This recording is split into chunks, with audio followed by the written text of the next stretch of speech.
নমস্কার বন্ধুরা, আশাদের খোঁজে নতুন একটা ব্লগে আপনাদের স্বাগত জানাই।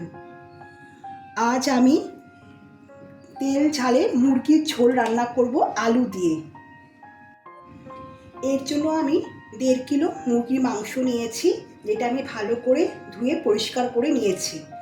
এছাড়া এখানে নিয়েছি মাঝারি সাইজের 5টা পেঁয়াজ, যেগুলো আমি একদম চপ করে নিয়েছি খুব ভালো করে। আপনারা চাইলে পেস্টও করে নিতে পারেন। আর নিয়েছি 1 ইঞ্চি মতো এখানে আদা, আর একটা মাঝারি সাইজের রসুন পুরো নিয়ে নিয়েছি।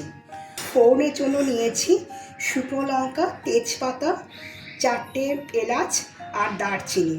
ম্যারিনেশনের জন্য টক দই নিয়েছি। আর এখানে আমি একটু আলু, প্রায় 500 গ্রাম, একটু বেশি হবে, আলু কেটে নিয়েছি।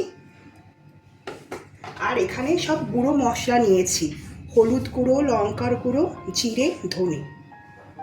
এবার আমি প্রথমে মাংসটাকে ম্যারিনেট করতে নেব। এর জন্য এখানে জল ছাড়িয়ে মুরগির মাংসটা ফেলে দিচ্ছি। এর মধ্যে লঙ্কার গুঁড়ো দিয়ে দিলাম। যেমন আপনারা ঝাল মনে করবেন খাবেন সেরকম দেবেন। আমি যেরকম ঝাল খাই আমি এখানে সেই রকমই দিলাম। এর সাথে জিরে ও ধনের গুঁড়ো দিয়ে দিলাম।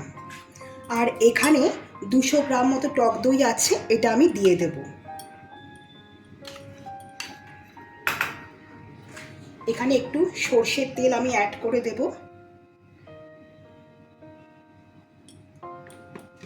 আর এখানে সামান্য নুন দিয়ে দিচ্ছি। এবার মাংসটাকে হাত দিয়ে আমি ভালো করে একটু মাখিয়ে নেব দইটা। মাংসটা এখানে আমি ম্যারিনেট করে নিয়েছি। কড়ায় তেলটা বসিয়ে দিয়েছি, তো এটা গরম হতে হতে আমি এখানে আদা রসুনটা একটু পেস্ট করে নেব।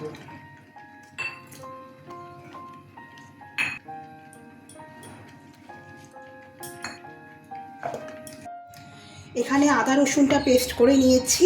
আর এখানে আমার তেলটা গরম হয়ে এসছে। আমি প্রথমে আলুগুলো একটু ভেজে নেব।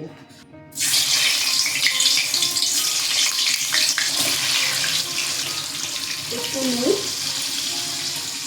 আর একটু হলুদ দিয়ে সামান্য লাল লাল করে একটু ভেজে নেব।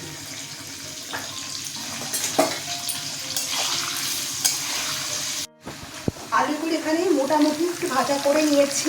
আবার ঝোলে ছেড়ে দেবো তখন তো পুরোপুরি সেদ্ধ হয়ে যাবে। এই তেলেই এবার আমি ফোড়ন দিয়ে দেবো। এখানে তেজপাতা, শুকনো লঙ্কা, একটু দারচিনি আর 4টে এলাচ। এগুলো থেকে একটু স্মেল বেরোলে পরে আমি এখানে যে চপ করে রেখেছি পেঁয়াজটা, এই পেঁয়াজটা আমি একদম লো ফ্লেমে এটা একটু ভেজে নেব।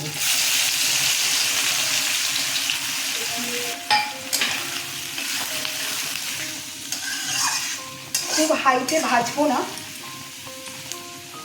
এখানে একটু হলুদ দিয়ে দিচ্ছি আমি।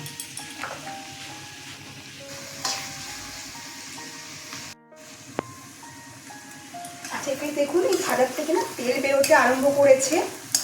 এই সময় আমি এখানে আদা রসুন পেস্টটা এখানে দিয়ে দেব।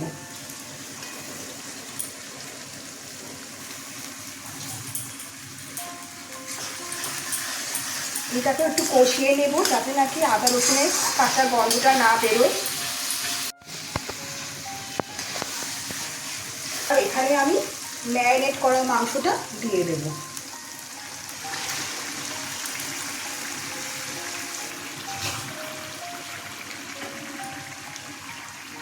দিয়ে এটাকে ভালো করে আবার কষাবো। এখন এখানে জল দেবো না, আগে একটু ভালো করে মিনিট 7-8 কষিয়ে নিয়ে তারপর দেখে জল দেব। এর মধ্যে এখান থেকে মাংসের থেকে জল বেরোতে আরম্ভ করবে, সেই বুঝেই জল এখানে আমি অ্যাড করব। এখানে আমি কটা কাঁচা লঙ্কা দিয়ে দিচ্ছি। নাড়িয়ে নিয়ে আমি ঢেকে দেব।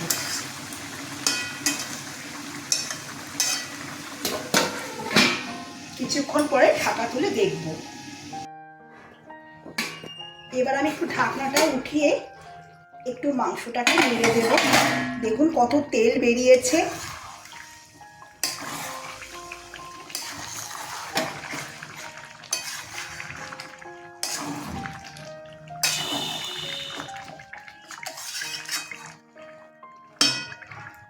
আমি একটু কাশ্মীরি লঙ্কার গুঁড়ো অ্যাড করব।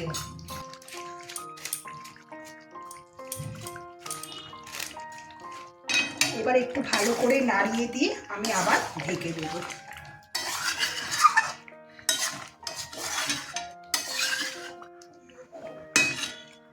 মাংসটা একটু কষলে পরে দেখে তারপর আমি জল এখানে দেব।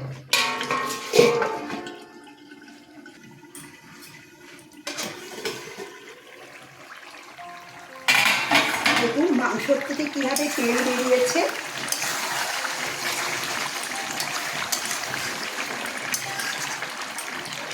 আমি এখানে এখন একটু সামান্য চিনি দিয়ে দেবো, আপনারা চাইলে এটাকে স্কিপ করতে পারেন।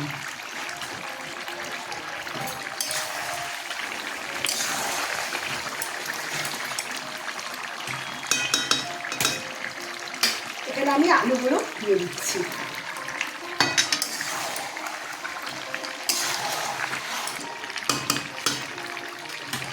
আবার ঢেকে নিচ্ছি। এবার আমি ঢাকনাটা তুলে একটু দেখে নেব। আমার মাংস পুরো কষানো হয়ে গেছে। দেখুন আমি এখানে সামান্য গরম জল আগে থেকে করে রেখেছি, সেই জলটা দিয়ে দেব। এবার ঢেকে দেব।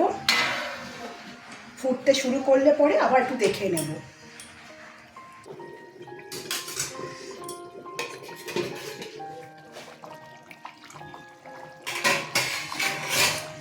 এই অবস্থায় আমার রান্নাটা পুরো কমপ্লিট হয়ে গেছে। গ্যাস বন্ধ করার আগে আমি এখানে একটু গরম মশলা দিয়ে দেব।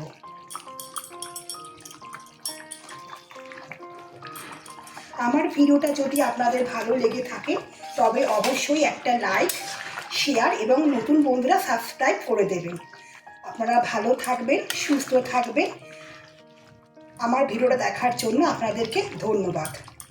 এবার আমি এটা ঢেকে দিচ্ছি আর গ্যাসটা অফ করে দিলাম, পরে পরিবেশন করে দেব।